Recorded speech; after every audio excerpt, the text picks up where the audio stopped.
Order. I call to order our meeting of the Defence Committee, and thank you very much to Dr. Margriet Drent, the Policy Advisor at the Counter Hybrid Unit at the Ministry of Defence of the Netherlands. Thank you for appearing before the Defence Committee. And without further ado, I know we've got an hour's evidence session. I'll straight away ask my colleague, Calvin Bailey, to come in. Thanks very much. Good morning, Dr. Drent. So you're here today to talk about grey zone. It's probably worth just situating that because there is no agreed definition for what grey zone operations are, and that's sometimes called hybrid warfare. We have been considering grey zone operations as hostile activity intended to erode a state's ability to function effectively, and we're looking at the four levers of power, so diplomatic, information, military and economic. We consider it a spectrum, and with that as a situating of where we are, should we start by discussing perhaps, or asking you, what is the contribution of our armed forces to countering hybrid operations? Yes, thank you very much, and also thank you very much for the invitation. I'm honoured to be here to give witness. The question about the armed forces is a very relevant one. We actually in the Netherlands use a broader definition of hybrid threats, as we call them, or hybrid conflict. But it is, let's not go into the definition area, because that's a can of worms you don't want to open. Because it is obvious, when you see it, you know what it is, actually. For the armed forces, it's been, in the Netherlands at least, quite evident for a number of years that we were dealing with a different type of conflict. And I'm with the Counter Hybrid Unit of the Ministry of Defence in the Netherlands.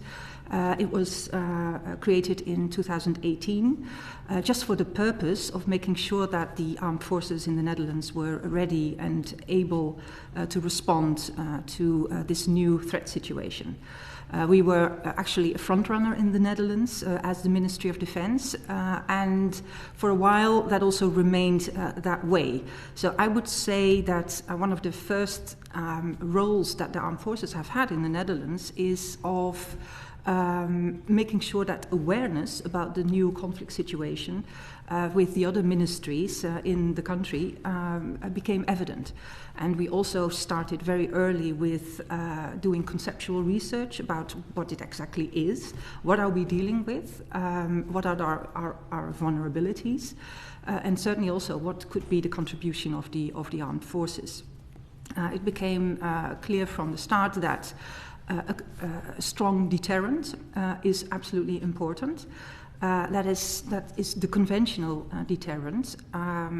Strength of the armed forces is of importance, just to deter our adversaries to escalate their hybrid activities. So making sure that the threshold of armed conflict is not reached because the deterrent is strong enough not to do that. And also, I would say that responses of the armed forces to hybrid threats are very important in the sense that they are on the higher spectrum of the escalation ladder. So you rightly pointed out the multidimensional aspects of hybrid threats, but also the answers should be multidimensional. We use the DIME-FIL abbreviation, so it's broader than the DIME as you use it. Intelligence, finances, legal are also part of it, and actually internationally it is becoming more and more accepted that even 13 areas of affected areas or sectors are included. So also culture, society, the information environment, etc. So the broad spectrum. In that, I think that the armed forces have a large role also in making sure that the country is resilient. So the protection and the stabilization function of the armed forces. So making sure that deterrence by denial is in order, that adversaries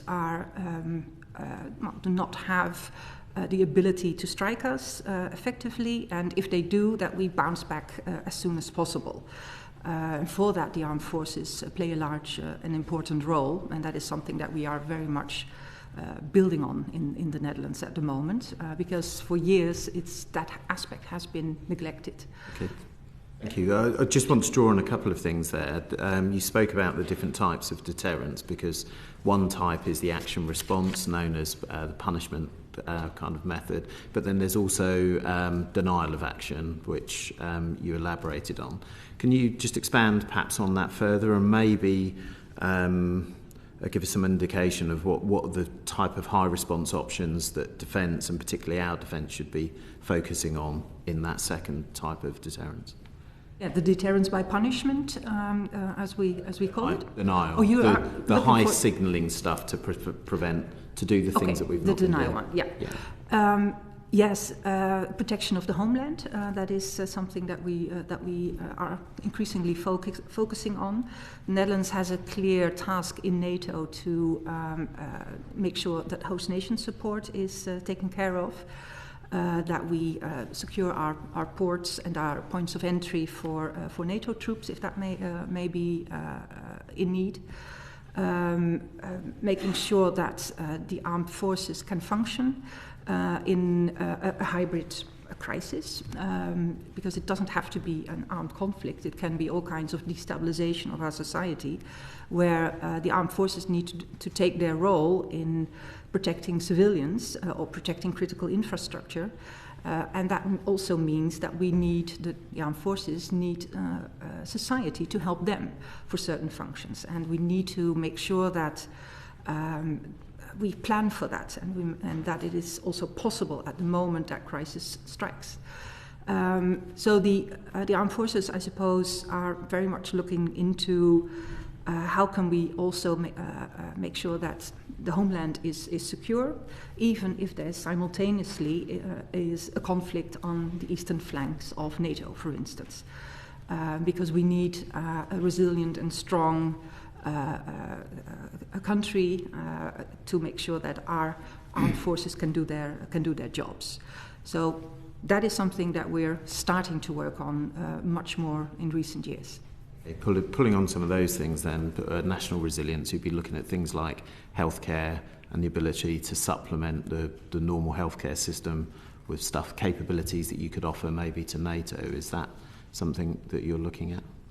Yeah, healthcare is of course something that you really need from civil society, because if there's any lesson from the Cold War, is that we need to look at that. What did we have as armed forces in place in case of conflict? And that is something that now can be very much or has to be asked of by the civil society, by hospitals, but also supplies, food supplies, transport.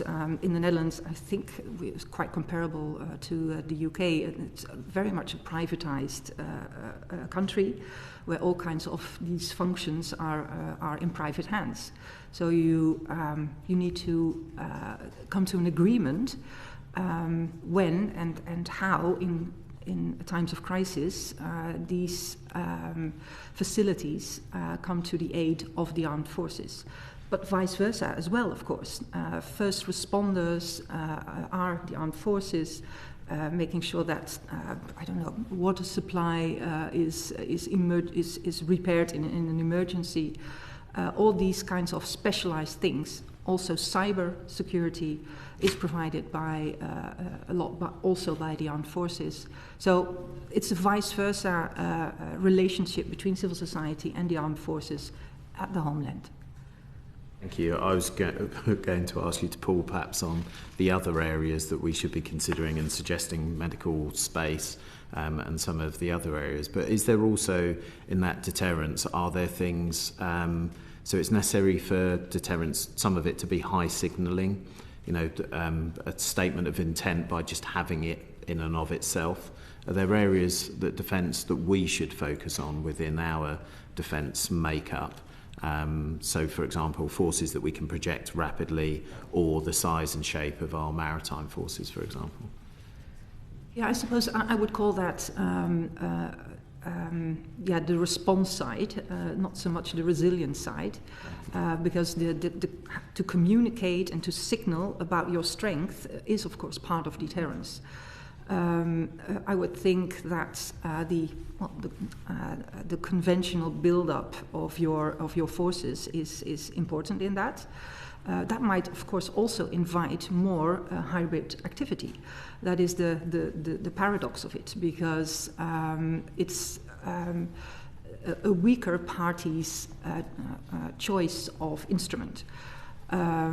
So you also need to be resilient indeed, and as armed forces, I suppose, well, we are at the moment very much targeted in subsea areas, as you well know, the North Sea, the Baltic Sea, etc. Very much a target of all kinds of activity, and projecting vigilance, projecting that we are surveying it and that we are that they are going to be caught if they perpetrate there, is something that is very important. So indeed, signaling your strength, signaling that you know what's going on, that you know what they're doing, naming and shaming, but also is indeed something that is important, in my opinion. Thank you. Before I hand you on very quickly, I think it's quite critical that a lot of the things that you were talking about, national resilience, aren't normally defined military activities, but they still act to defence and deterrence. Do you think it would be valid to offer those things as part of our NATO contribution? So, for example, were we to offer medical capacity or maritime capacity that isn't necessarily of a military nature, but that provides resilience, is it reasonable to consider that as part of our 2.5% or 3%? Of course, resilience baselines have always been there by NATO, that countries are expected to protect themselves in terms of crisis and war, and that was not counted towards the NATO contribution. I can imagine that in new situations, providing, for instance, indeed, specialized services such as medical, but then for not only for UK or for UK areas, but also broader for NATO itself, that of course is a valid contribution, I suppose. Yeah. Thank you very much. Thank you very much, Dr. Just to take this theme further about hybrid operations, Ian Room, please. Thank you, Dr. Drent. I understand that you've had extensive dealings with the UK Armed Forces in the past. Not extensive. And I'd like you to sort of comment, if you can, from a personal perspective, about the aspects that the UK MOD's approach is to undertaking and combating hybrid threats. So what is your experience of the United Kingdom Armed Forces approach to operating in an hybrid environment and countering those threats? Well, I, of course, as a civil servant of the Netherlands, I find it difficult to comment on that specifically. But of course, from a personal experience, and also what I know that my country appreciates very much from the UK is, and where we're also looking at for inspiration. The first encounter I had 5 years ago when I started this job with research on what are hybrid threats, what is the grey zone, was from British origin.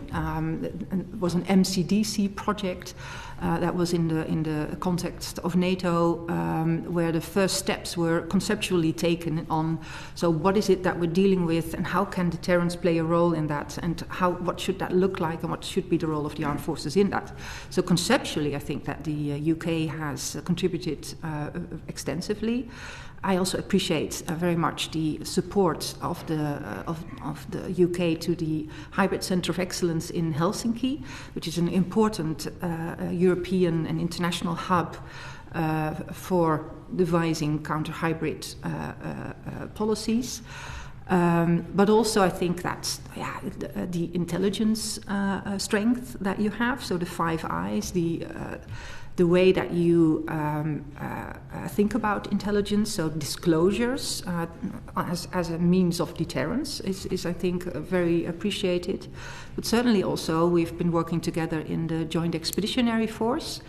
The Netherlands has been a long-time member of it, and appreciate it very much that the UK has had the foresight also to look at the Joint Expeditionary Force as a military cooperation that could focus on countering hybrid threats or operating in the grey zone, which it has extensively also done through exercises, but also through last year, I believe. Already in 2023, surveying the North Sea together with JEF partners, and also the new initiatives that it took to make sure that surveillance on the North and Baltic Seas are taken care of. So taking those initiatives, showing that kind of leadership in being complementary to NATO in a smaller setting of military cooperation is very much appreciated. Yeah. So would you agree that the quality of the UK intelligence services is looked upon favourably by our NATO allies? Yes, it is. Yes. I think that I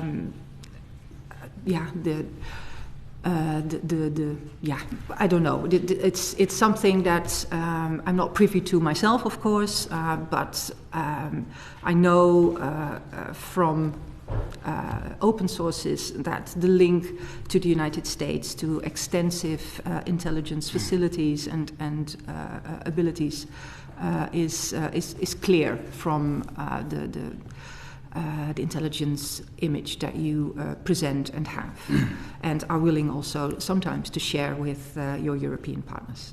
Thank you.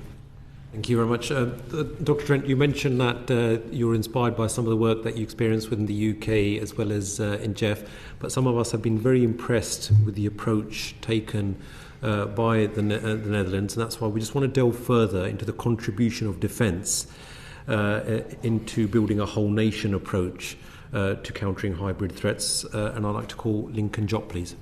It strikes me that we would all love the certainty of being in a condition of absolute peace or absolute war, because things are clear then. The trouble is that we're not at any one time, and that to me is the grey zone. And at one end, it's actually just life. It's competition.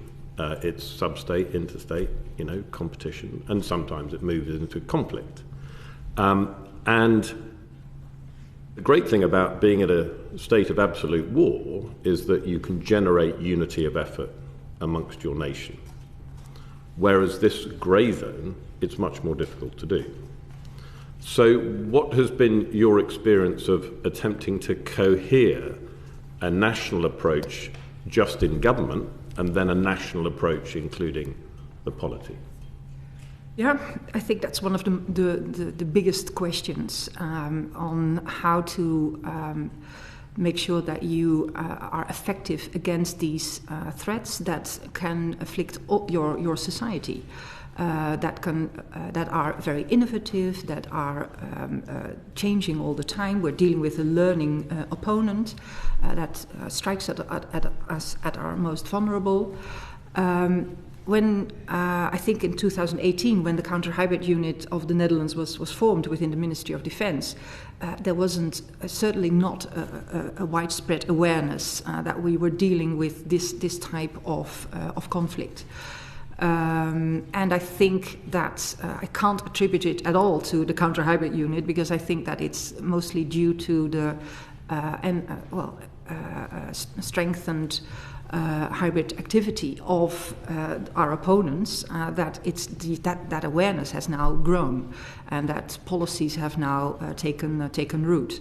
But we've already started building our whole of government instruments, starting from 2020, making sure that we had an instrument where all ministries come together on a regular basis, have information from all sources, the Ministry of Agriculture, the Ministry of Social Affairs, Ministry of Defence, everybody at the table, making sure that all information about an opponent comes together, deciding, another group decides then what the advice would be to what to do about what we saw is happening, and then continuing to a governance structure where eventually, of course, ministers can decide on what to do.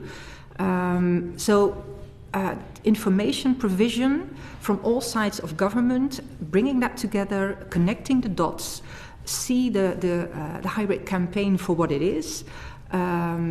That is something that I think is very important. It's probably easier for a smaller country to do something like that, and you have to overcome a lot of obstacles. None the least, of course, exchange of classified information or cultural differences between the traditional security departments and the departments that have no idea what you're talking about at the first instance.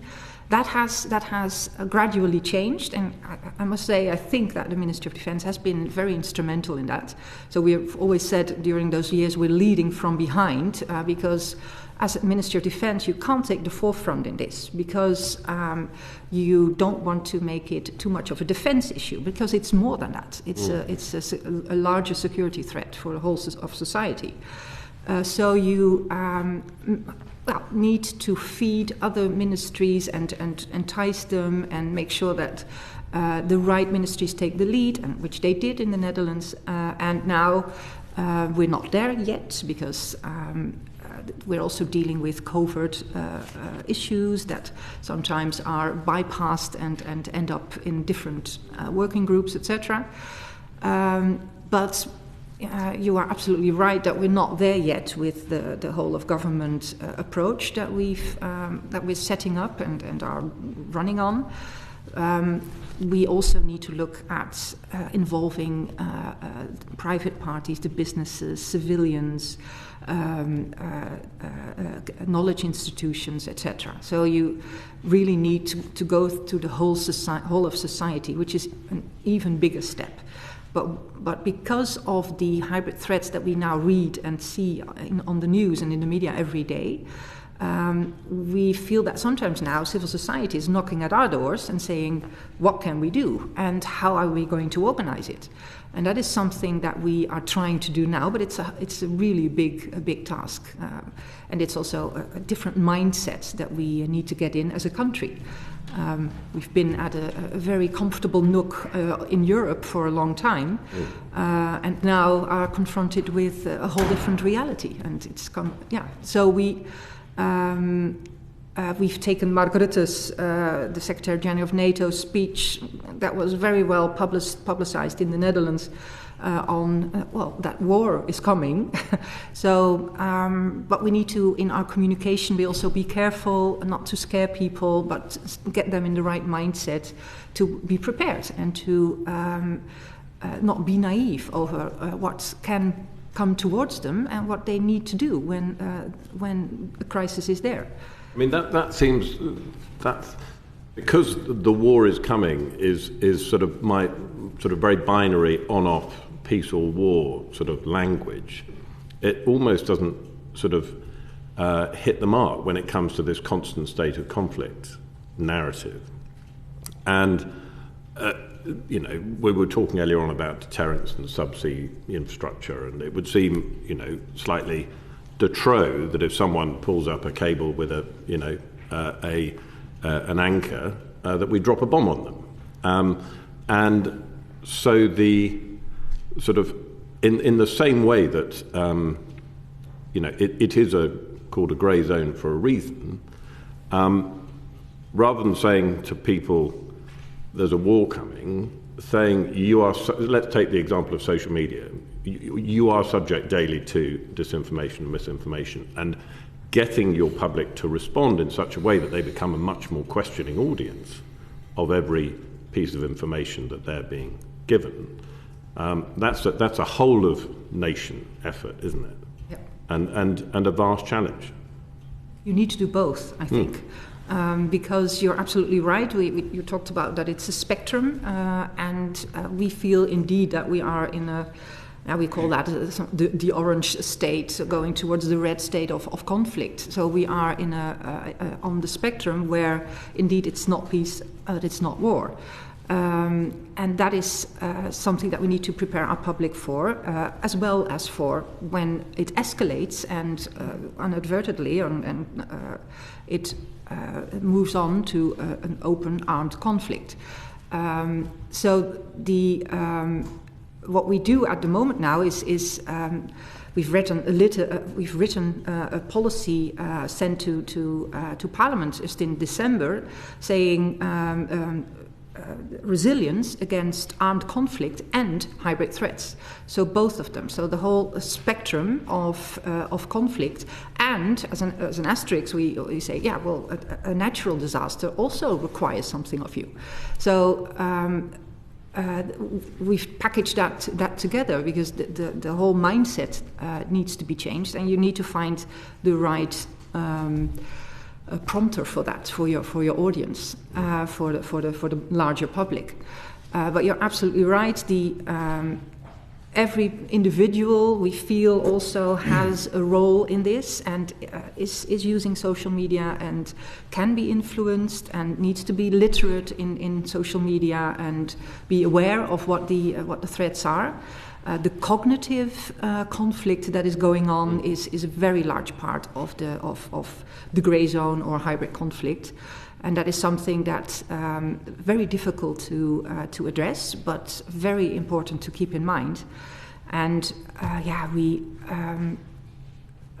it's so different for various parts of Europe, I suppose. If you are in the Baltics or in Eastern Europe, the threat and the influencing is quite clear, but it seems far away here in the UK and in the Netherlands, and it's difficult to. I feel it's difficult to make clear to the larger public what is going on. We try to do that. Disclosures by the intelligence services are more frequent. Public reports about the situation from the intelligence services are more frequent. We send our generals and our ministers to talk shows on television to make sure that they articulate what exactly is going on, and that is the whole spectrum from the influencing until the possibility that it escalates into war. Well, I think our Secretary of State for Defence is one of the most classic talk show guests that I can imagine. So with that, I'll hand you back to the chair. Hi, thank you very much. Dr. Drent, in the 2024 Defence White Paper, it was noted that the Netherlands and its neighbours are very, very prone to the strategic rivalry and the war in Europe through hybrid attacks, and in particular Chinese and Russian espionage was mentioned. So what is the Dutch MOD doing to counter that? Of course, we're certainly not alone in that. Our Ministry of Interior has an intelligence services, but also the Ministry of Defence has an intelligence service.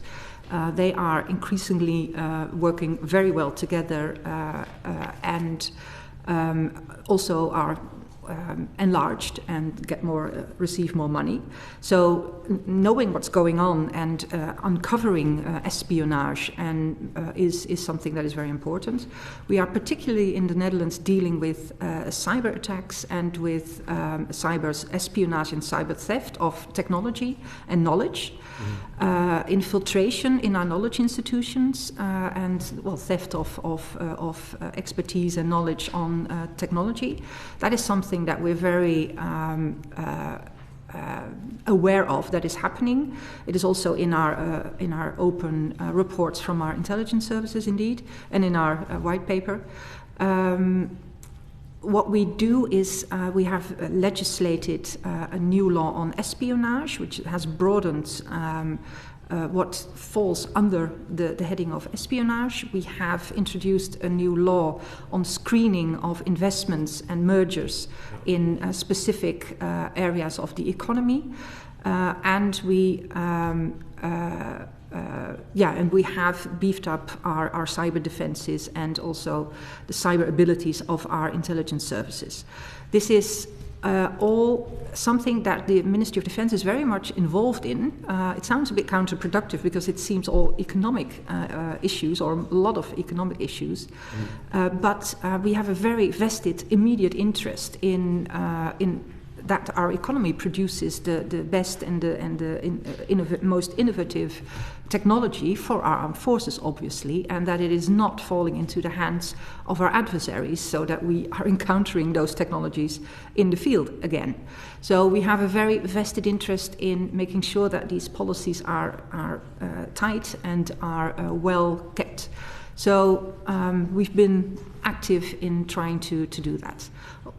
Knowledge at our universities and our knowledge institutions, there's a screening law that's introduced, making sure that specific areas of expertise of PhDs, master students, are not open or not open to unscreened persons. And we cannot discriminate, so it's persons in general. And there's a list of criteria. That's what we're working on, to make sure that those persons cannot enter those sensitive studies or areas of research. Look, I appreciate that the approach that the Netherlands has taken, in terms of a whole nation approach, is very different to, for example, what's happening in the Nordics and the Baltic region, with their total defence strategy.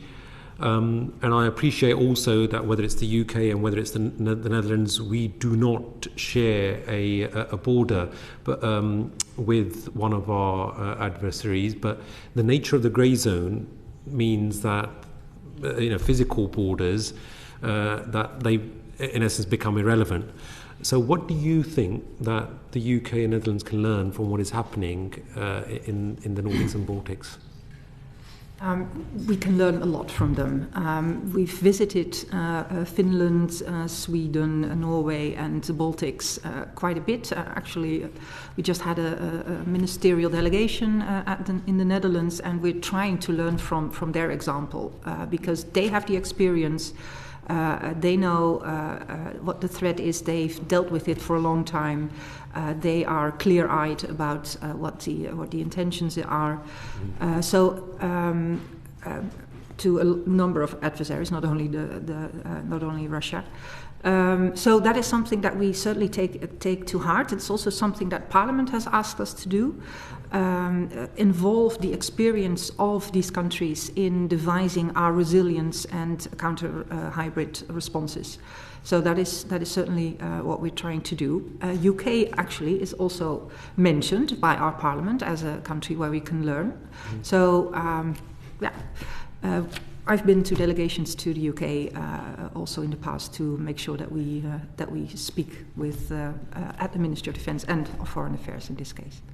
And lastly, for me, for now, in terms of legal and regulatory barriers, it's often said that is what causes a serious impediment to whether it's military readiness or societal resilience. What has been done within the Netherlands to overcome that? Because the committee was advised that a lot has been done especially in the legal arena. Can you please elaborate on that? We're actually working on a law on military readiness. That is going to be implemented in the coming months, as soon as possible. That's your Armed Forces Readiness Act. Sorry? The Armed Forces Readiness Act. I suppose that's the translation. Yeah. That's true. Because of the legal situation that we're in right now, not at peace, not at war. It means that for the armed forces to be ready for these types of conflicts, it needs to have all kinds of possibilities to exercise, also in the cognitive and information spheres. So that is something that we're working on. It's not gone through Parliament yet, so I can't say too much about it, but the idea is indeed to give more leeway and more urgency also to the readiness of the armed forces. But also, perhaps you're also referring to beefing up the numbers of our troops, of our military corps, but also the reserves the reserve forces that we try to build. We've created opportunities for young people to serve for a year at the ministry. And a lot of them also stay either in the ministry or in the armed forces. So we're trying to, because one of the biggest problems that we have is, of course, understaffing. The Netherlands has increased its defense budget quite considerably, but one of the biggest shortages that we have is personnel and people in the military, but also at the ministry, to make sure that the plans that are manifold to react against the threats that we feel are there can be executed, and that's one of the problems. Right, thank you very much. So moving on from the whole nation approach, we now want to look into opportunities for our armed forces to counter hybrid threats, and I'd like to call Mike Martin, please. Thanks, Chair, and thanks, Dr. Drent, for coming. We're really grateful to you for coming here. I wanted to just explore an idea with you. I was really struck by your comments earlier about how you brought different bits of government together to talk and to share and to maybe decide on some action in it. It's very familiar. It made me think of all those meetings I've sat in, before I became a Member of Parliament, where you're trying to get different bits of government to talk together.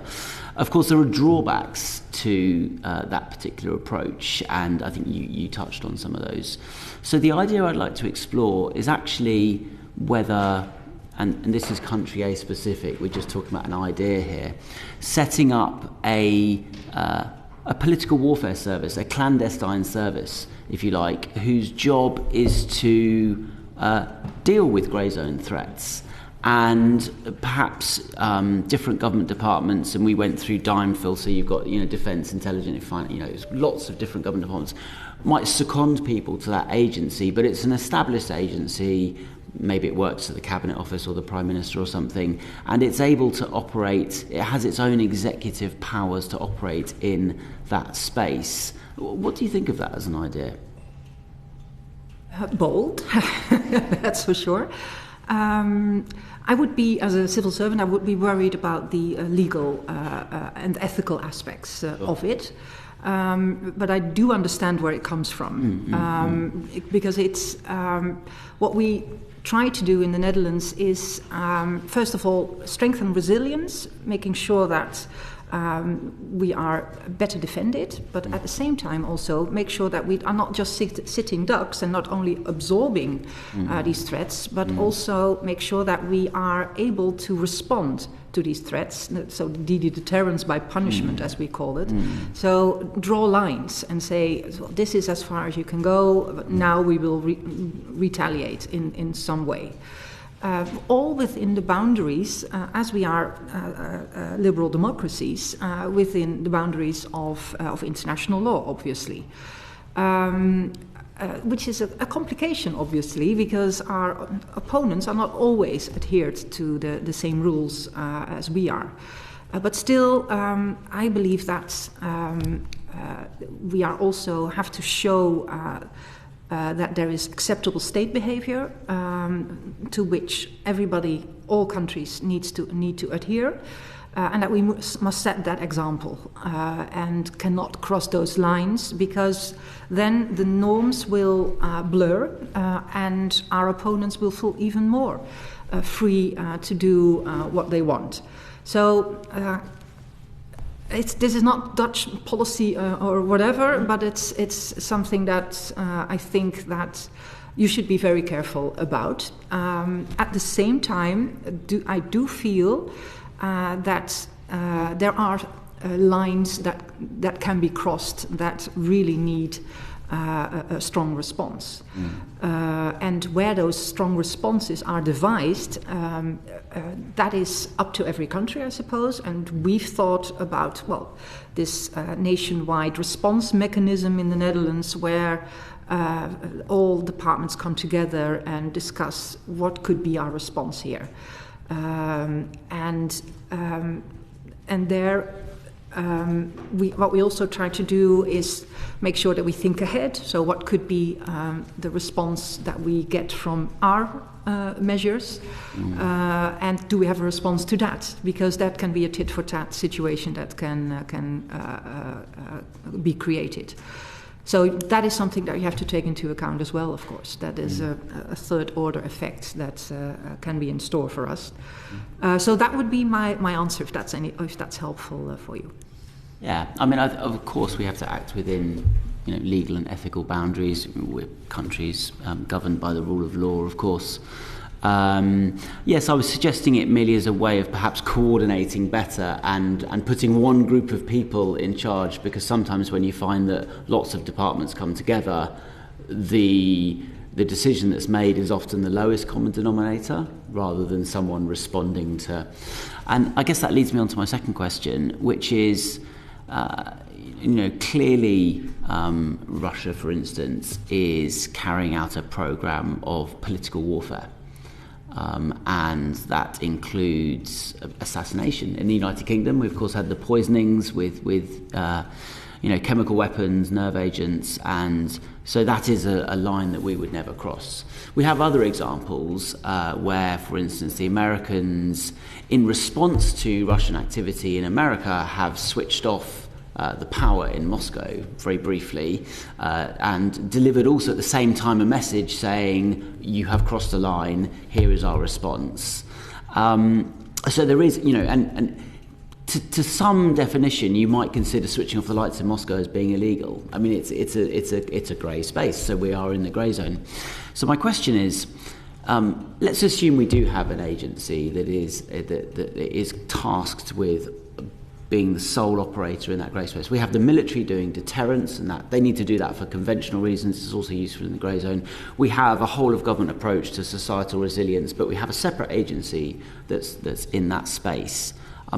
To what degree do you think that Western countries do need to conduct political warfare, in the sense of not just receiving and countering the threats, but also actively shaping and driving that landscape? Because, of course, in war, you want to be making the decisions, not responding to someone else's decisions. First, what I would like to remark is to your first question. I think you need to add that if you have a separate agency, or as we have a separate instrument that advises ministers, because eventually we're talking about large countries, about nuclear powers that we're dealing with mostly. So it needs to be a ministerial decision. So that's obvious. But because it can also have a lot of consequences. So it needs to be weighed by a ministerial commission. So that's something I would like to say. I think it's interesting if you turn this around, listening to our opponents, they would say we're already doing that. Because we're expanding NATO, we have devised sanctions, we are making their life difficult in all kinds of boycotts and etc. What else? What doesn't cross that legal ethical line? That is difficult. Of course, we've also in us as liberal democracies have also always supported democratic voices in various countries, also in the neighborhood of Russia, etc. That can also be construed as political warfare from the other side. So you always have to mirror or look into the eyes of the beholder to see what is regarded as political warfare. So we have to be careful with that.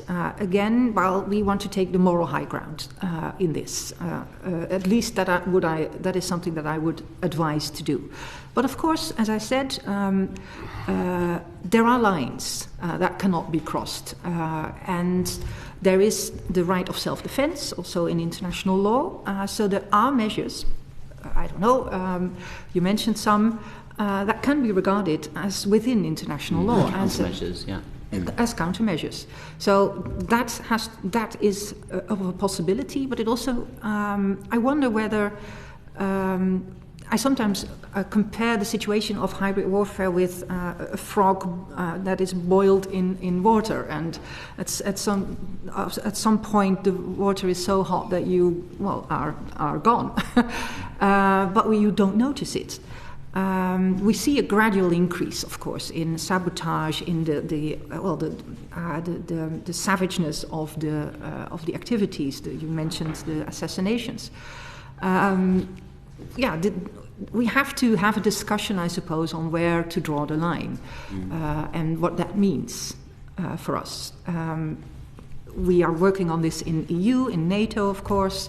I hope that it would be done collectively, because we are the strongest if we respond collectively. That is something that has a large communication and signaling effect. It signals strength and unity, and that is one of our biggest communication assets, I would think, of the West. We have partners within NATO, but also beyond. The Indo-Pacific, for instance, those can also be regarded as partners in that sense. Thank you very much. Sure. Thank you very much. I believe Derek Twigg wanted to come in on this point as well. Just a very quick point. Sorry, you referred to drawing the line. Do you feel we're really sort of being too slow in deciding where that line should be drawn, and actually being too nice as well, given the threats we face from pretty, some pretty difficult and ruthless actors? Yeah, that's actually not up to me. I'm just asking. Yeah, sure. But I used to be a think tanker, and then I would have answered quite differently, I suppose. No, I think that I've always advised against too strict line drawing in hybrid threats, because that is something that our opponents will make use of, because then they will just go below that line and make sure that we are not triggered into taking harsher measures. So that is something that you have to consider. It's really a very complicated game of maneuver, more or less, where you have to be ambiguous about your lines. At least that's what I feel. But if we don't, I mean, yes, you're right. You don't want to publish what our line is, because obviously it's given away. But in terms of, as you said, it's going to be ministerial write-off or higher. But in terms of actually having some sort of, I don't know, we seem not to get into grips with this as quickly as we should be in terms of what we're prepared to do. Yeah. That's I suppose also the nature of the threat, because I mentioned the boiling frog, and indeed it is difficult to respond to a ship that is looking into all kinds of infrastructure on the sea, but says, well, I have a right to be here. This is open seas. And if you enter me here, then I will do the same to you and when you are in our waters. So that it is very difficult to respond to. I absolutely agree with that. And it's very incremental, but what is responsible statecraft? What is can we define that, and can we hold them to account to doing that? I think we need multiple entries for doing that in the UN, in NATO, etc., in all kinds of fora. But at some point, of course, our national security and our national interests are damaged that much that we need to do something. And we are doing something, of course. We are making it more difficult. We are making sure that we have the information, that we see what's happening. We are diplomatically doing all kinds of things. We are speaking to them. We have 15 sanctions packages. We have in the EU now also a hybrid threat package of sanctions, even for Russian activists in Africa, for instance. So we are doing something, but we still see that, at least that is what you can see from open sources, you perceive an increase in their hybrid activities. So, yeah, it's a very good question, and it's a very difficult one. Yeah. Okay. Thank you. Kelvin Bailey. Thank you. We've been talking about the whole of nation approach and the need to scale up rapidly, or give the perception that there are persistent responses and capabilities in order to deny or prevent hybrid operations. And key to that is our reservists. Reservists are central to giving an impression of size and also persistence. And I wonder whether you could offer some views on our reserve forces, what they should look like, perhaps that we've got some of our old concepts wrong, instead of considering that they're a part-time, that actually the work they do is extra time, and that their capabilities, that there should be more of a continuum for reservist capabilities, and therefore make it something that more people can engage in. Yeah, I think you've described that very well. That is something that we're looking into. We're talking to employers of people that are interested in have a reservist function, and enable them to take more hours within the armed forces and within their specialized task. That is something, a modernization of the reservist legal framework is what we're working on. And it's very necessary. There are the generations that we're looking at, in the Netherlands, by the way, it's men and women that are on call. We have suspended conscription. There is even it's discussed in the media. Is it something that we should lift the suspension? So making sure that we do have the numbers by calling up our 18-year-olds generation, men and women. The problem is that the absorption capacity of the professional force to make sure that the reservists are doing their jobs and are assisting where they are needed, and in devising the whole reservist and training them, that is now lacking. So we have growing pains. And I suppose that's something that sounds familiar. We want to grow, but it can be difficult if you do not have the personnel to realize that growth. What we also are contemplating in a new law is a survey, which is done also in Sweden, to see whether people, to hear them out and see to what extent people can be interested in a serve year, what we call them, and try to retain them for the armed forces. And in that sense, grow our numbers. We're talking about, I think, in the almost 10,000 that we need extra. Do you think a change of approach could perhaps help in some of our critical skills gaps. You know, should we be investing sort of in our military's ability to scale up certain key capability areas rather than pushing that investment forward into some of the more pointy areas of defence? Either or, you mean? Yeah, so I mean, was that maybe 15 or 20 years ago when Lincoln was serving, that we would have had colleges that did this for us, and that was considered a national endeavour, growing key skills and whatnot. And those things went with the Options for Change review in the UK, and therefore we don't have anywhere that we can point to that would grow key national skills and capabilities. Is that something that we should be considering again? I see. You need to get them from somewhere. That is the thing, and you need to look at what is the most efficient and effective and suits the culture of the country. I'm not an expert on reserve forces, but what I understand is that we're looking to the private sector mostly to militarize them in times of need, and to prepare and to exercise with them so that we can make use of them when it's necessary. So then I'm talking about hospitals, but also logistics, train stations, cyber reserves, all kinds of skills that you can imagine that we will need. Yeah. Also, of course, protection of critical infrastructure.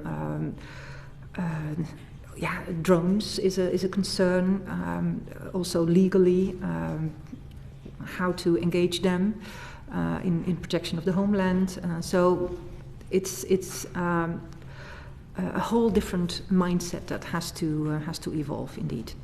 And how do you get the numbers quickly in a tight labour market with a small generation of the age that you need?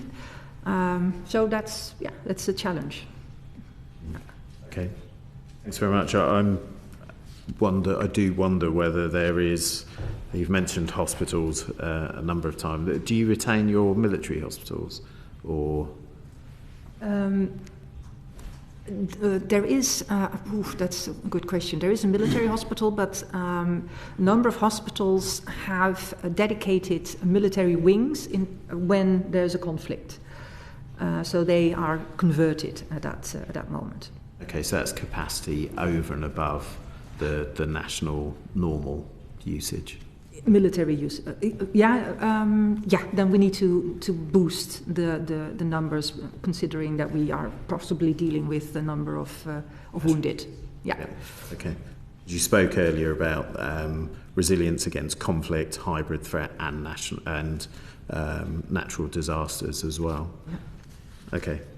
But just before I let you go, I think we've got a couple of minutes. So do you want to offer anything about the Netherlands cybersecurity strategy and how that has sort of taken a broader approach on forcing or utilising capabilities that are within the whole of society, particular cyber specialists, to grow national resilience? I'm not a cyber specialist. Okay, I apologize. Right, yeah. That's fine. Although we work very closely together with them, and they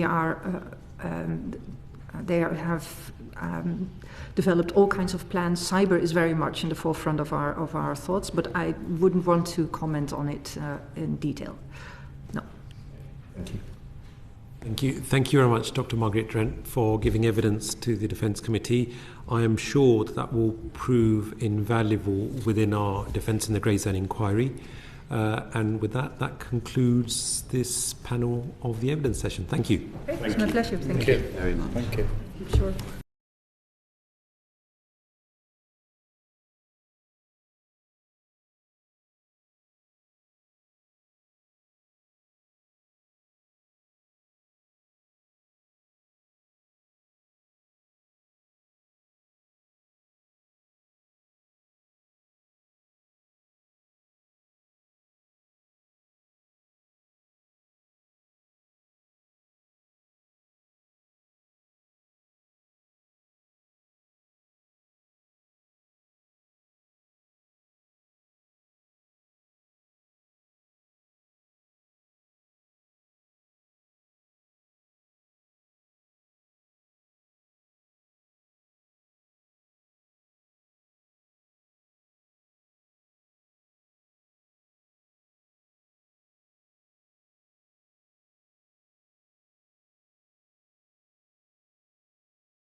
Order.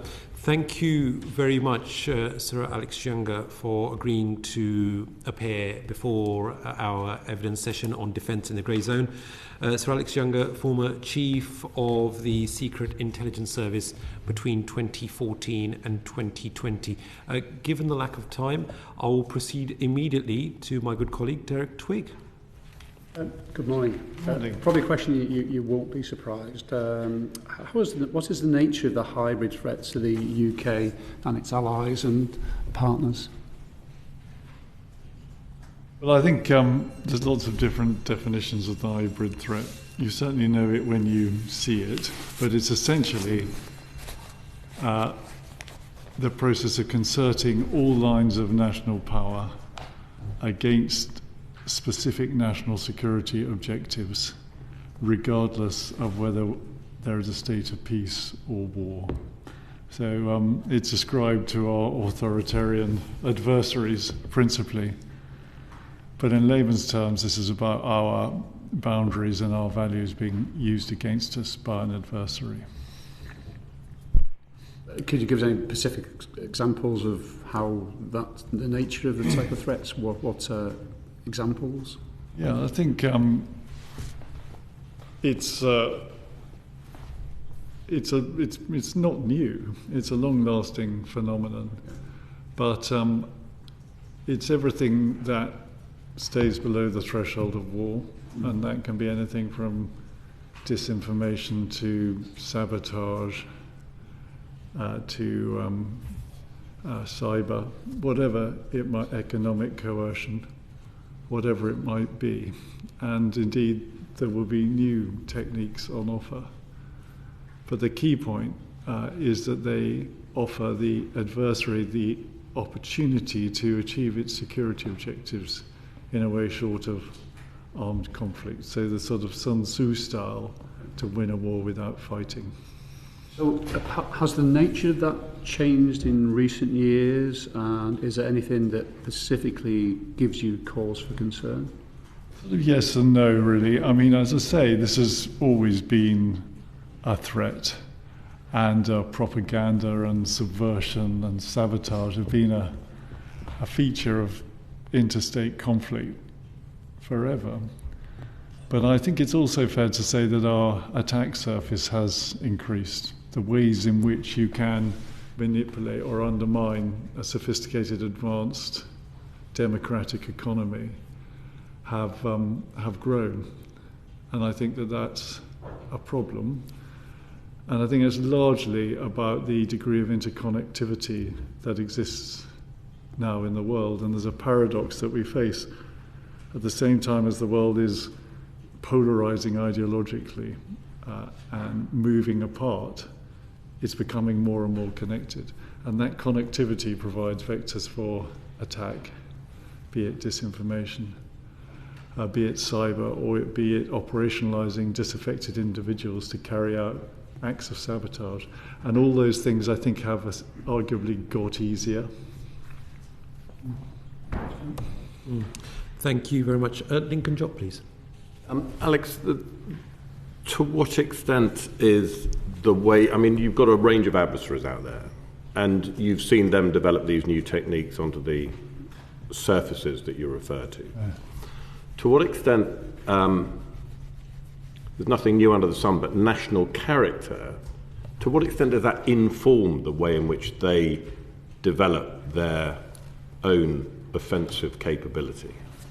I'd say it's more a question of the political character, because I think this is our values being used against us, and one of the manifestations of our values is a set of laws and boundaries. So we, in Western liberal democracies, for instance, organise around the principle that war is different to peace. It is permissible for governments to do things in wartime that would not be permissible in peacetime. We also organise our response around whether it's domestic or international. We have a Home Office and a Foreign Office. The legal capabilities or permissions that exist for services like mine are different in the domestic space as to the foreign space. And these are all there for a reason, and they are part of the checks and balances of our governing system. If you are from a political dispensation that just doesn't do that stuff, doesn't have any political accountability, can move at the speed of the autocratic whim as opposed to the democratic will, then you've got some potential advantages here. So you can get inside our decision cycle and you can cross boundaries. You can do stuff which has the effect of a war but doesn't cross our threshold, in the knowledge that we will be constrained in our response. And you can explore asymmetric vulnerabilities, such as our requirement as democracies to have some common version of the facts for democracies to function. This isn't a problem if you're a non-accountable autocrat. So I think it's a key point I wanted to make. This represents an asymmetric vulnerability. There's things that you need to run a liberal democracy that are intrinsically vulnerable. And those things don't obtain, by and large, amongst the people that want to do this stuff to us. That's very much looking at it from our point of view and how we protect against, said attacks. I just want to invite you to explore the nature of the threat. You've described it as autocratic, as if that covers the spectrum. Is there any nuance within that in terms of our adversaries' national approach to the way in which they develop their capabilities? Yes. We face threats in this space from a sort of limited and recognisable number of actors. But, up there, obviously in lights are Russia, North Korea, Iran, and to some extent China. And their national situation absolutely dictates where they're going to take this. So if you looked at Russia, the asymmetry in the relationship with Russia is, of course, all about capabilities and systems, but it's fundamentally about the fact that they think they're at war with us and we don't think we are at war with them. And Putin has conceived of this idea of horizontal escalation, which he believes is a sort of reciprocal response to what we're doing in Ukraine. Completely wrong, erroneously, falsely, but that's how he looks at it. So that dictates what they do. They are actively using capabilities now just below the threshold of war to undermine our capacity to resist their agenda. If you took China, I think it's a completely different situation. They don't conceive themselves as being at war with us, and in fact, Chinese aims are very different. They are essentially that China should rise to be allowed unfettered to pursue its own interests. Although, because of its size, this has global ramifications. It's fundamentally a sort of domestic-oriented agenda. And you can see the full quality of Chinese hybrid capabilities in the campaign against Taiwan. The whole thing's there. If you want a sort of textbook on sort of on subversion and cyber and political harassment, it's all there. But it's not the same story as Russia. I don't think we see signs of them behaving like that. And so, if we were discussing in our last session that we love the clarity of an idea of perfect peace and an idea of perfect war, because then our rules sort of kick in and we know where we stand. But actually, this grey zone that we're talking about actually represents just life, really. And on a spectrum, but the sort of the gap between competition and conflict, that's a pretty that's another grey area.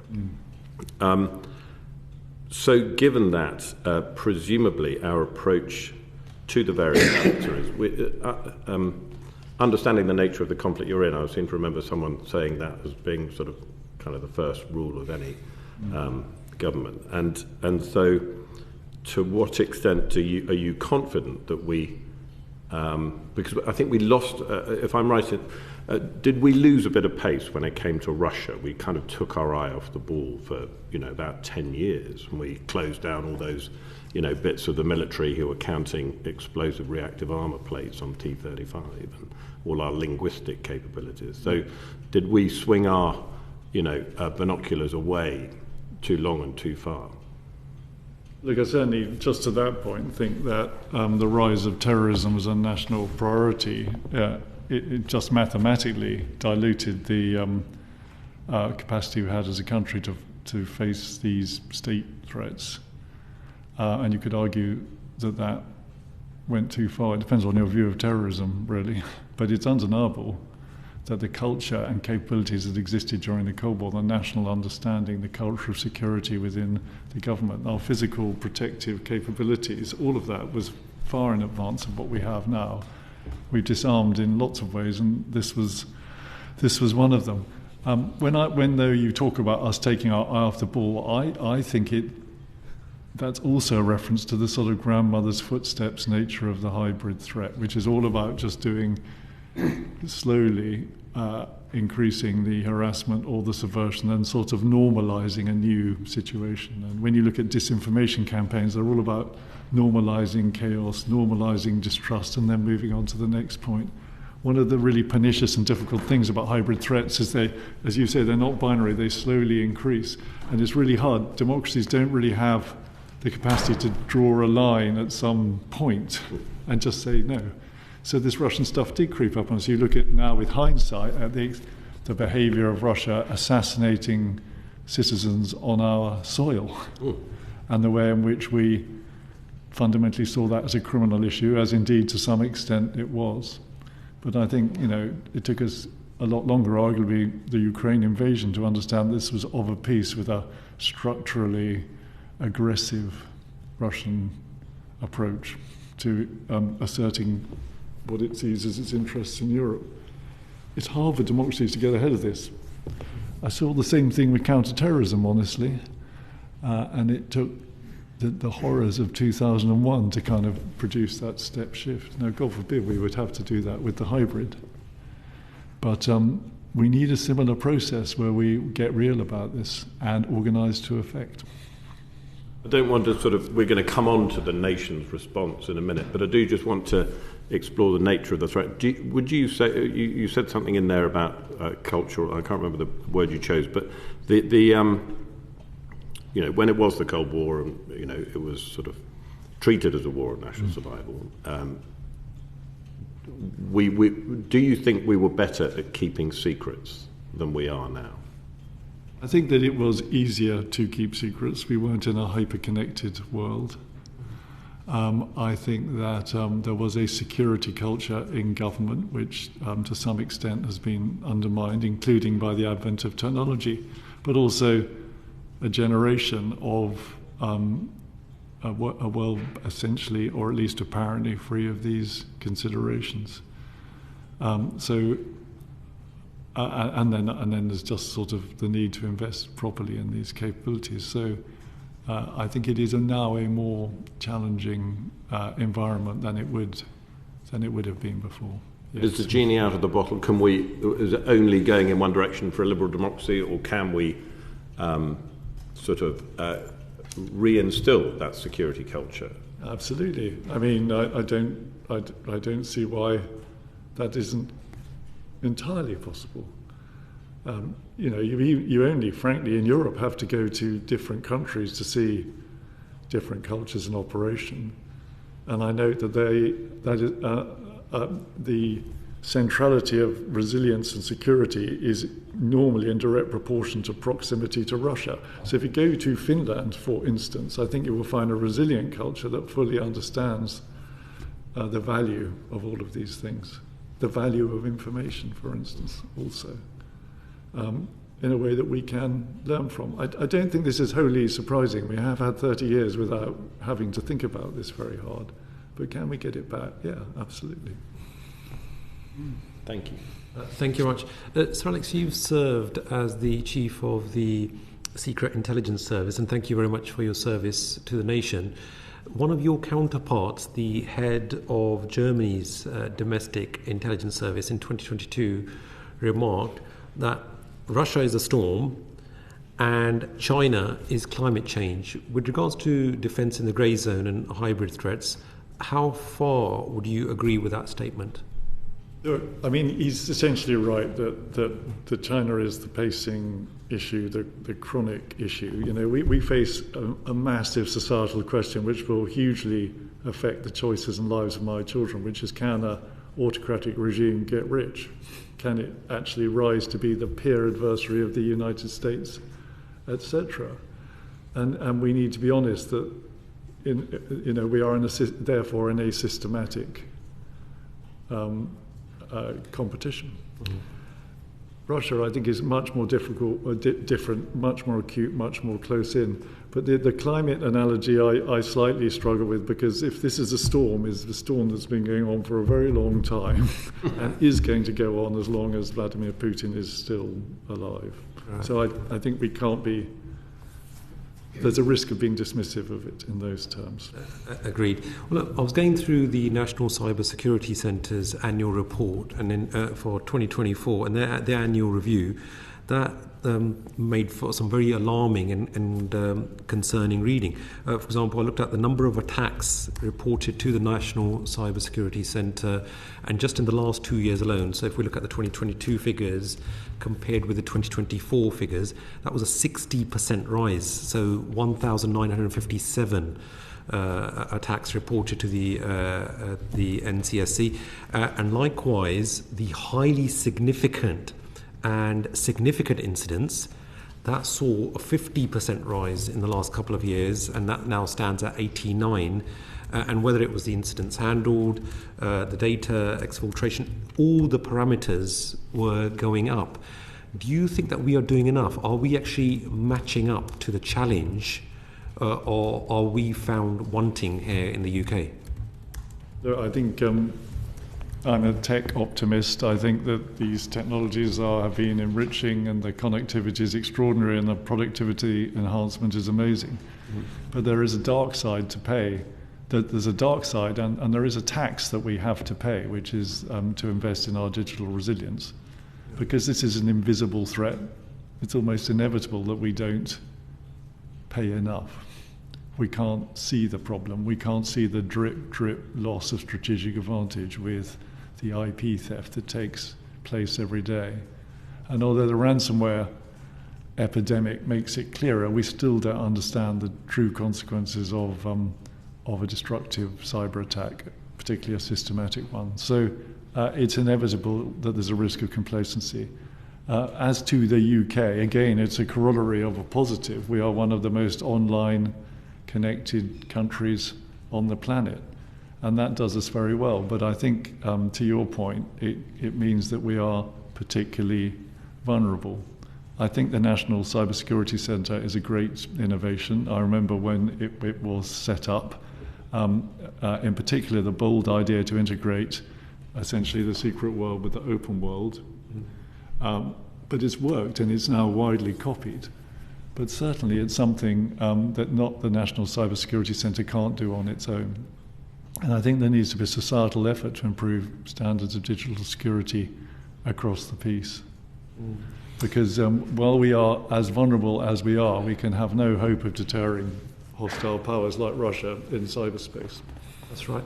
The National Cybersecurity Centre rightly highlighted that the number of our organisations whose information is being stolen or extortion is being used, that has risen significantly as well over the last couple of years.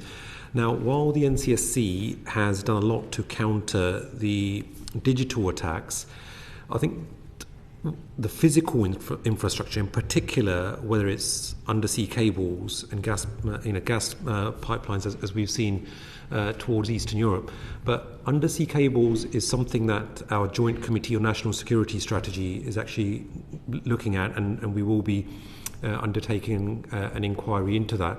But what's your view that we are not doing enough to protect that physical infrastructure, because that would have a debilitating effect on the nation, because banks wouldn't be able to trade, whether it's military operations, they themselves would slow down. and things would come to a grinding halt. Do you think that we are paying enough attention to that physical infrastructure, and what can be done? Well, look, it's a societal choice, this. I think, to be honest, the facts are now self-evident. The cables issue specifically has been very much in the public eye as a result of what has apparently been going on in the Baltic. And we've been warned. And in practice, this has been something that particularly Russia's been focused on for a long time. So, and indeed the solution, I think, is pretty clear, which is the need to invest for resilience and ensure that we have a wide set of redundant systems that mean that we're not vulnerable to single catastrophic interventions. And this is about much, much more than cables. This is about our supply chain generally. Great. The societal choice, to be clear, is if you are going to essentially internalize that risk into the economics, that will cost money. Britain is in a difficult fiscal situation. It's a really, really tough choice. So it seems to me that's an area where politicians in particular need to be very, very clear about the choices that exist. And if they believe that they're justified, I think it's going to be important to incentivize the private sector to invest in resilience with the appropriate national industrial policy or regulation or whatever it might be. But we can't pretend this comes without a cost. It emphatically does. Ultimately, much of that infrastructure is in private firms' hands.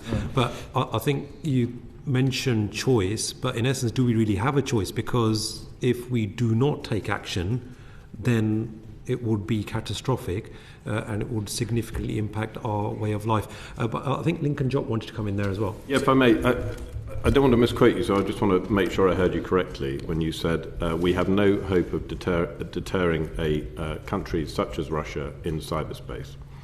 Is that because of policy or because of capability? So look, yes, thank you for checking, because that's not what I wanted to say.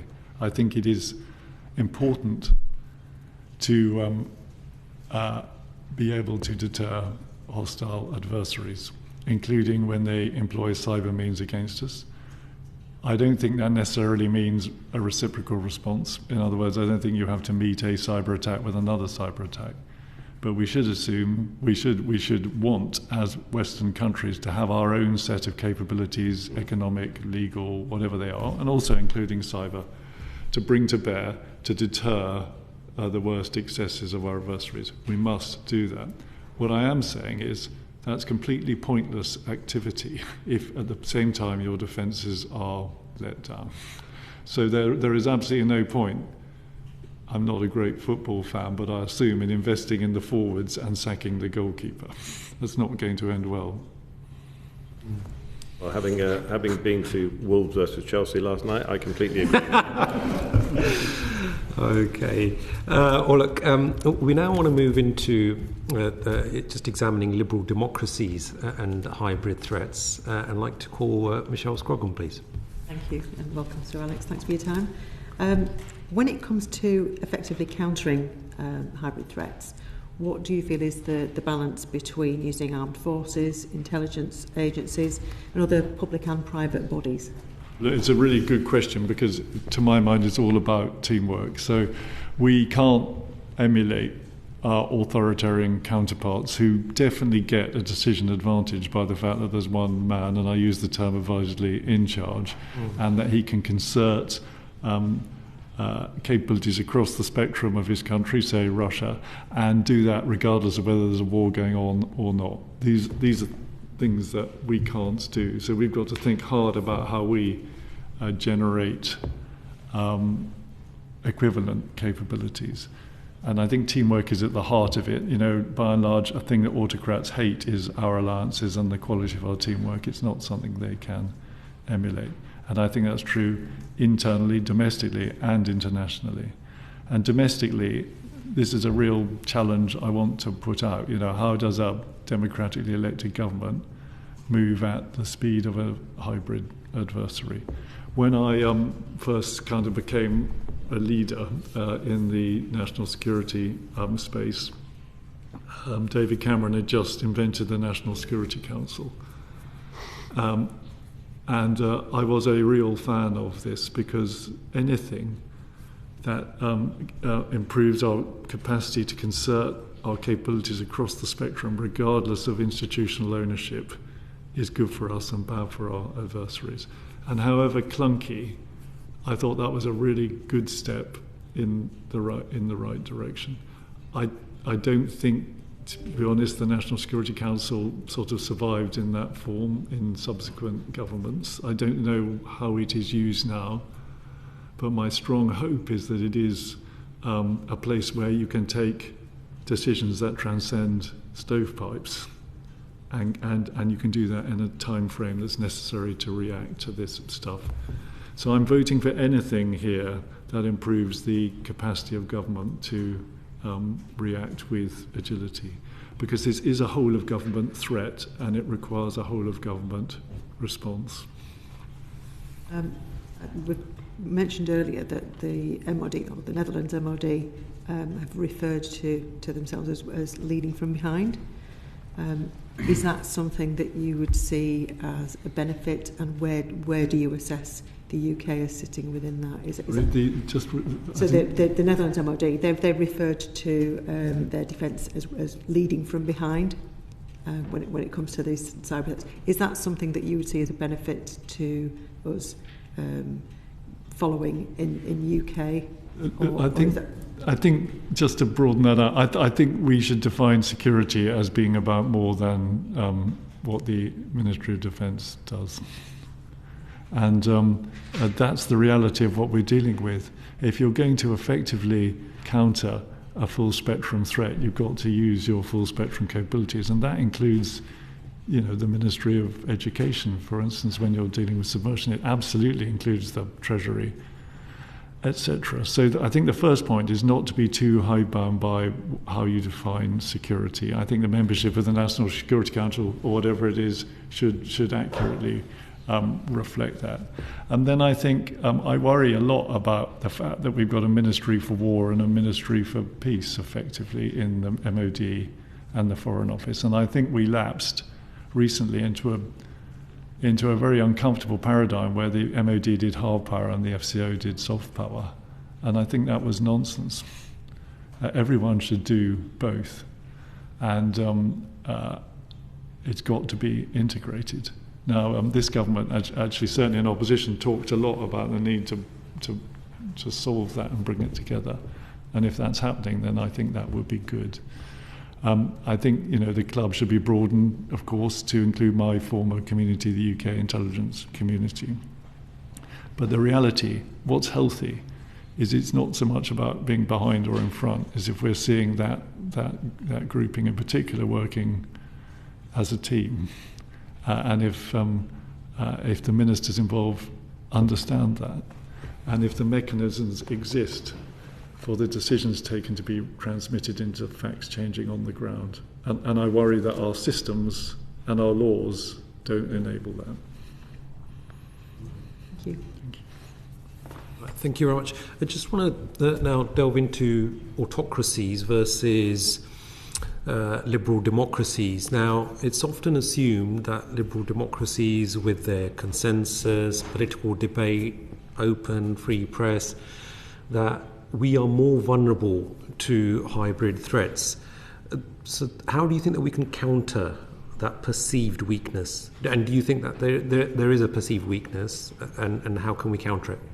I think it is a weakness. I think the reality is that our attack surface is much broader. We, in order to be democracies, we make our decisions in the open, and we admit a very wide range of influences on those decisions, most of which is ripe for manipulation by a malign adversary. And I think that in the information space, there is a profound asymmetry. We need a set of common facts in order to run a democracy. Autocrats don't.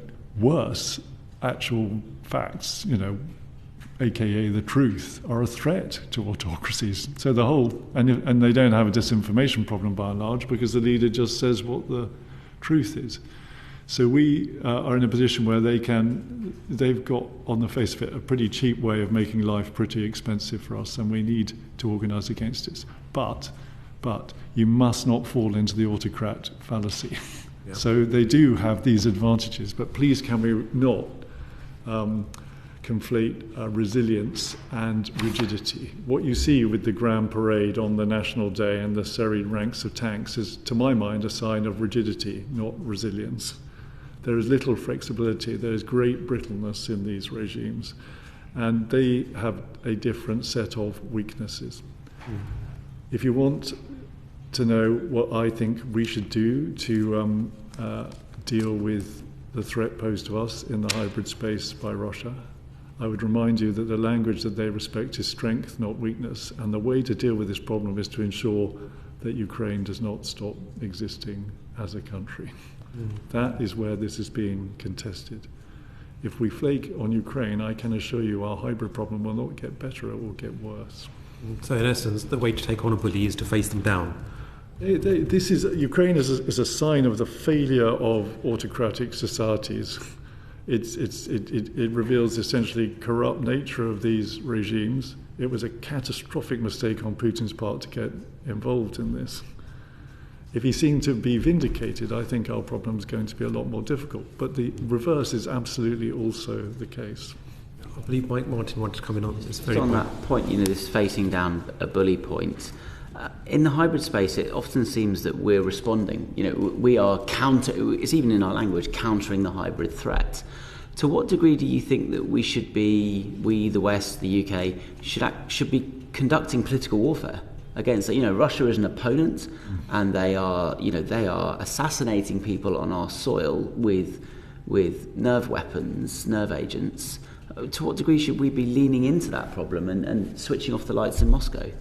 Well, it would be clear that I bow to no one in my hostility to Vladimir Putin. But the maxim that we always had when I was in office was that we aim to beat the Russians, not be the Russians.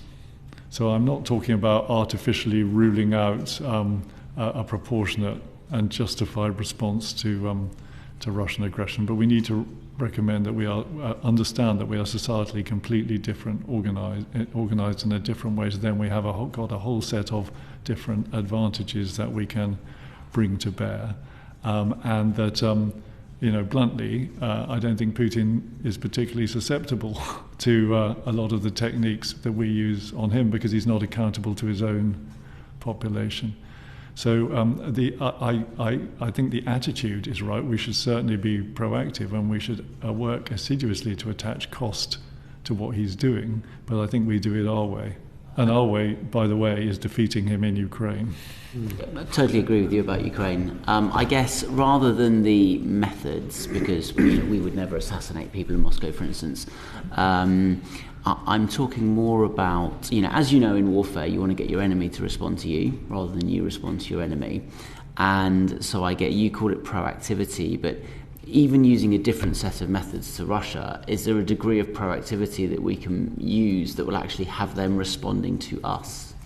Yeah, I think the principle of what you say is uncontestable. To the extent that we're reacting to this, we're always going to be in a weak position. We've got a set of tools, economic, alliance, cyber, whatever it might be. I think we need to think about using those to create the highest possible cost to these these adventures, which is maybe not as blood-curdling as you want me to make it sound. But I think that is the sober reality. I don't think we as liberal democracies can organise in a different way.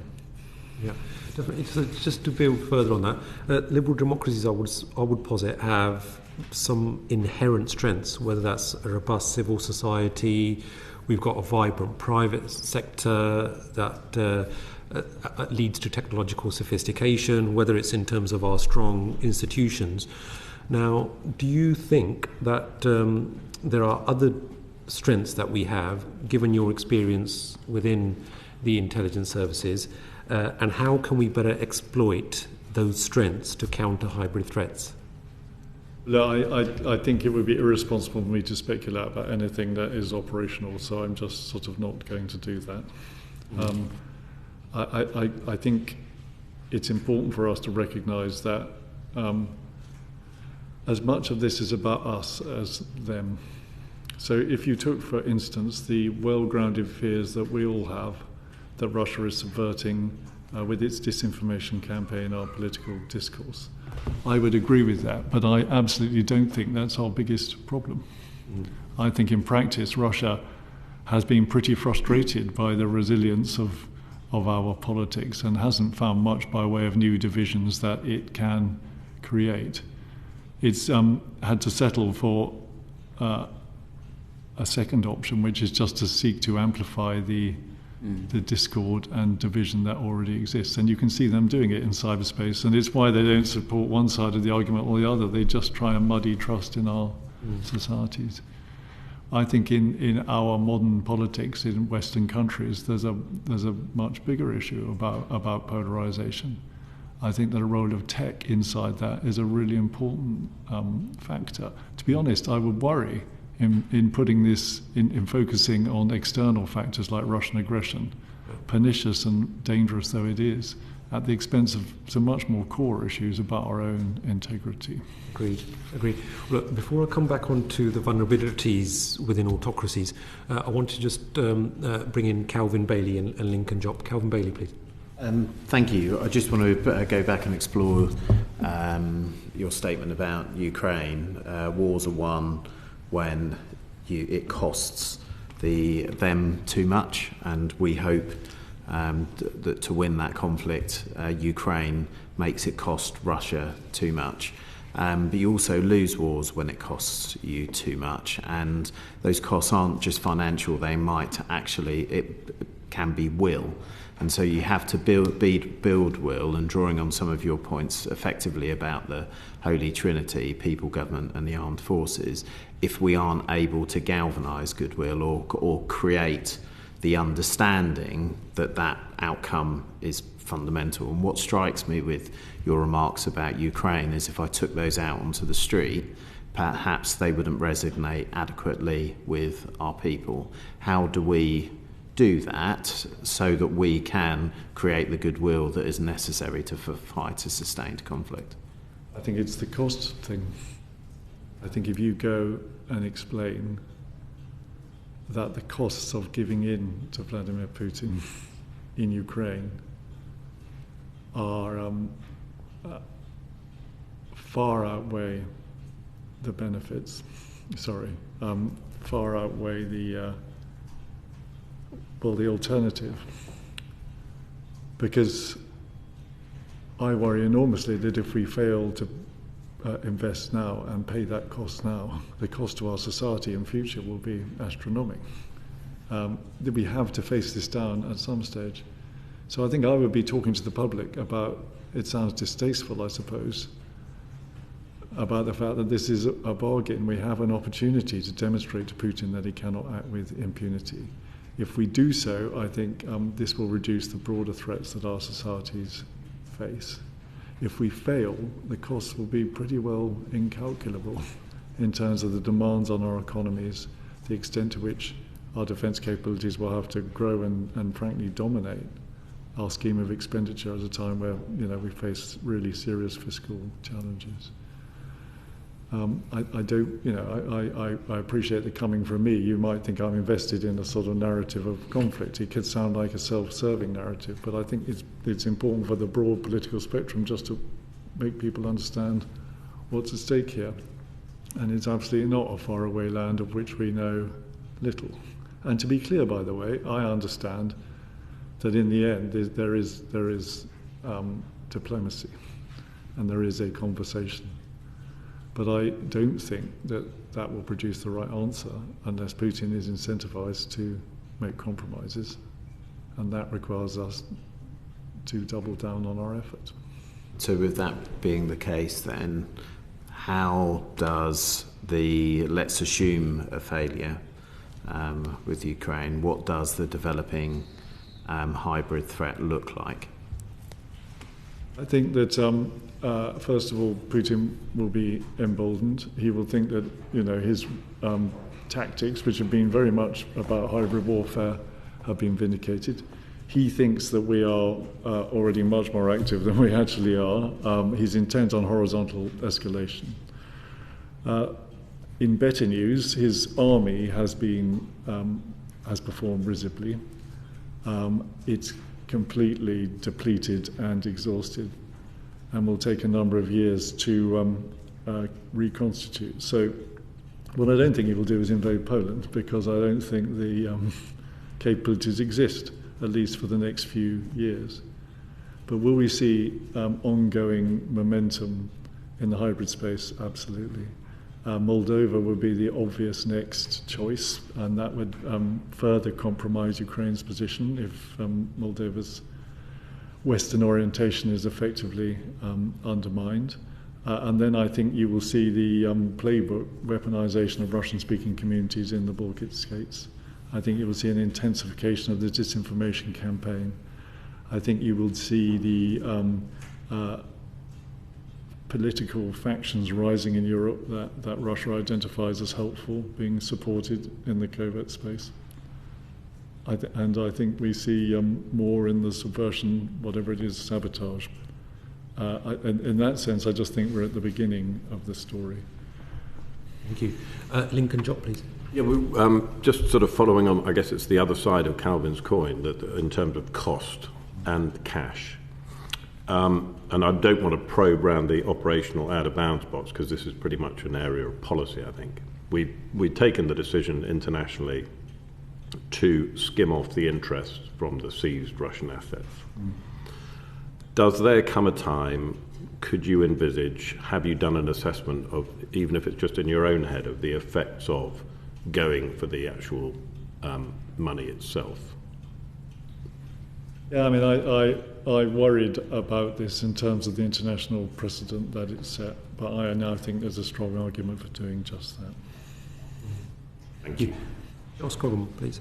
Yeah, I'd like to just ask what your assessment is of our vulnerability to electrical interference. So we see an awful lot in the media, and particularly from media, interference on who owns the media, who's lobbying and donating to political parties. That kind of competition between them, what kind of threat do you see in that? I think it's going to get worse, and most obviously because the capacity to create falsehood has been massively uplifted by the advent of generative AI. And that has offered the opportunity to produce disinformation at an industrial scale, at internet speed, in a way that must surely be alarming. I also think that we are seeing worked examples of Russian orchestrated disinformation campaigns altering election results. Georgia would be one possibility, and of course it's pretty startling what has been happening in Romania, and actually rather heartening to see the judiciary take the stand that it has. But I also return to what I was saying earlier. I actually don't believe, although bear in mind I'm not in office now, that there has been, in this astonishing year of elections, an example of a major democracy's result being swung as a result of Russian disinformation. I think that their operations fall far short of what they would desire. I think they have actually found us to be rather more resilient than they would have expected. And I think the vital ground of this conversation, as I've already said, is about much more than foreign interference. Thank you. I believe Ian Room wanted to come in there as well. Yeah. So Alex, I've been here listening patiently to your answers, and obviously a very good career, and thank you for your service to the country. With all your experience from a personal perspective, what do you want to see from the next strategic defence review? I think organisationally, I want to see a huge premium on our capacity to work together across the spectrum in response to the threats that we see. And I think there are institutional and legal measures that can be taken to improve that. and that doesn't cost anything. But then, of course, I think there's a very significant technological investment that is also required in terms of connectivity and joint data to allow us to operate as one. I think will already put us in a significantly improved position. The issue that will dog the SDR is the choice between the climate and the weather, or the storm and the whatever it is. And I think that we can blunt the immediacy of those choices if we really work hard to integrate our capabilities. And by the way, I'm not saying, because I had this in the UK Intelligence Committee, I'm not saying that the different bits of the machine shouldn't have very distinct cultures and very distinct identities. You know, SIS will always be very different and have a very distinct identity. But but we are ultimately servants of the public, and we should bend our capabilities to the highest priority, and do that in concert with other people. So it sounds a bit nerdy and sort of governmenty, this, but it would be a huge gain if we can bring that about. I think we need to invest there's got to be a resilience investment. And then if I can do a shout out for my community, we need to make sure that they have the tools and law and resources that they need in order to actively combat these threats below the threshold. And in there is a set of things that would already make life more difficult. But I'm conscious that alongside this conversation of the hybrid, we also have a very real conversation about hard power and deterrence. And that makes this wicked. And I understand defence colleagues when they talk about the need for us to be building capabilities that can defend this country in an extreme emergency. So I'm absolutely not belittling the choices that exist. One of the big areas obviously facing defence at the moment is the advancement, particularly around cyber and recruiting to intelligence services around that profession. Have you got any thoughts on that? Yeah, I mean, it's a sort of, if I could expand that, I think that the thing that will condition the choices available to my children relative to the choices that I have enjoyed are basically who owns the global commons of hardware and software of the digital world. Who's running the digital world? Is it an autocratic regime like China, or is it open societies like ours? And I think that's wide open, and I can't overstate, at least in my head, the importance of the tech and innovation competition as a determinant of how this nets out. So you ask about the SDR, and of course investment in metal will be really important. But if you were to ask me the thing that will determine whether we have real security in this country in a generation's time, it will be whether we have maintained our technological edge over our potential autocratic adversaries. That's the big one. So I will revert at every stage, I think, to the priority of that. And in there fall out a whole set of so whats. And of course they apply also to our economy conveniently. Skills is a huge thing there. And it's imperative for government to be able to attract those skills as well as anybody else. I think we should think about mechanisms to get people in the civilian world who have those skills operating in some capacity or another. I mean, I know that already happens, but perhaps more so. And we need to recognise that government cyber defences are never going to work without the skills necessary. And then more broadly, technologies like AI are unlikely to be deployed in a way that really maximises the advantage to us in the defence space unless we can get the skills and people in. And the market is not pushing us in that direction. I totally agree with you there. I think we need to be a lot more focused. And I think possibly a bit of cultural attitude with the MOD at the moment. I think we've really got to invest in recruiting cyber and also think about the different ways. Would you agree that we need to think out of the box where traditionally you don't have to be in uniform? to actually see how we can recruit from the civilian society. This is the advantage of the interface with the intelligence community. You know, we are essentially civilian, and we have lots of skills in this place. We have different ways of understanding it. Sometimes we can move more quickly. Defence have skills of their own. There's a strong argument for integration in all of these on all of these capabilities. Yes. Yep, thank you. I believe Lincoln Jock wants to come in on this very point. Yeah, just on this sort of whole nation approach and the digital edge.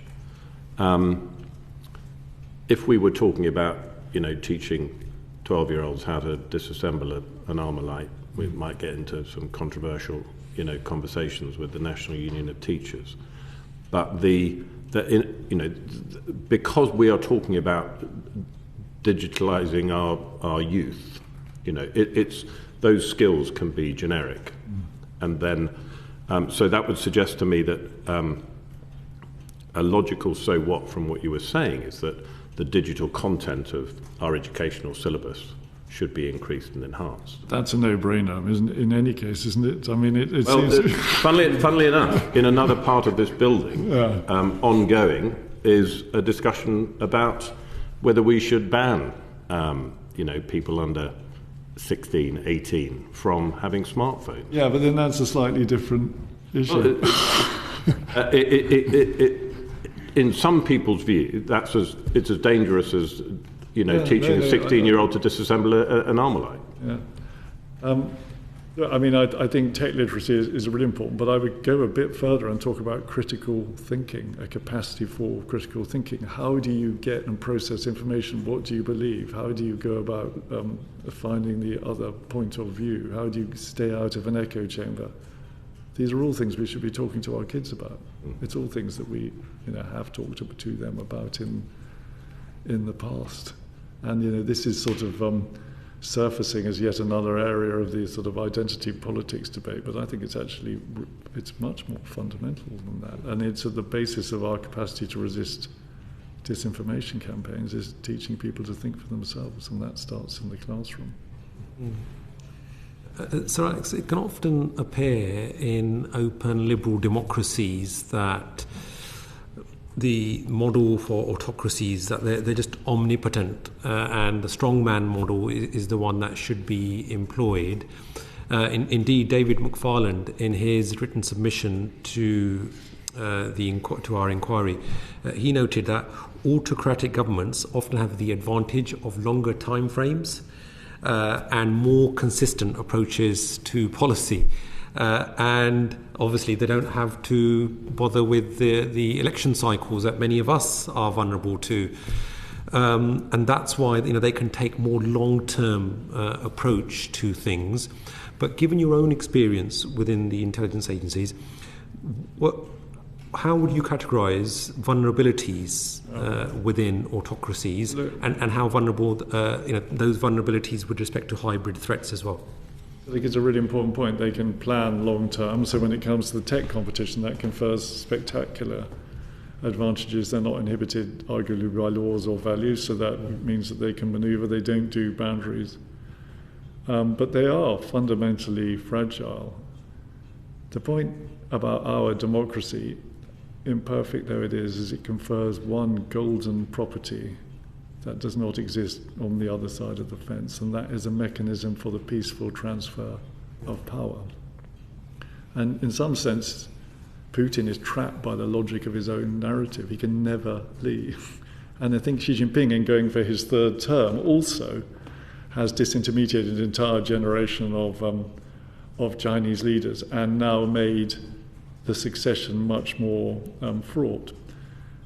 What happens in those circumstances is corruption builds up and tension builds up, and it's going on behind the scenes. And as we saw in Syria, things can change at really short notice. The reason I was being so cautious when answering the questions about what we should be sort of doing to our opponents is that this is I think a process that always comes from inside. And it's about the people in these countries finally deciding that things should change. So I think it's it's wild to sort of. So that's why I even hesitate to characterise it as a vulnerability when we're looking at how we respond or what vectors we use. But it's important from the perspective of just the psychology of this to understand that you mustn't conflate resilience with rigidity. They are different things. And would you not agree that a lack of accountability and challenge that can often incentivize loyalty over efficiency, and it can lead to paranoia over effective planning? This is all absolutely true, and it makes us all feel good as Democrats, and that's great. But my advice, though, is not to make a plan on this basis. Yeah. I think that actually, for instance, it's a pretty febrile time in the Western world. Great. And I don't know how long country X or country Y will last for, even if I do know that the contradictions and tensions I've described exist. So I don't think a strategy you should come up with is that this will go away because all these countries will fall apart. And I know that's not what you're saying, by the way, but I think it's incredibly important for us not to be complacent.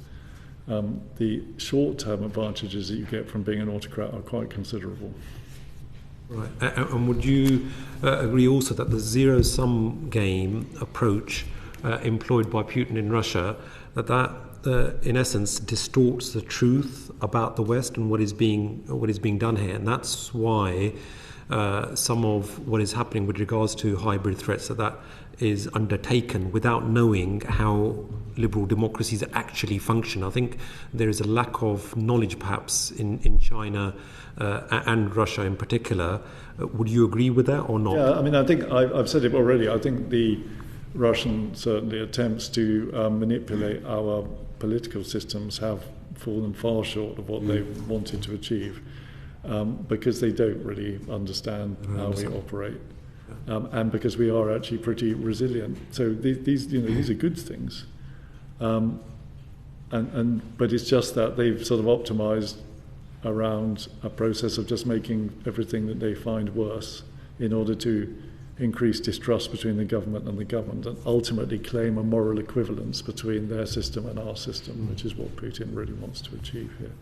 We need to be alive to these things, but as I say, I don't think we should blame it all on the Russians, because that risks diluting our determination to deal with lots of really fundamental stuff in our own system. Agreed. We've got our own vulnerabilities in the system.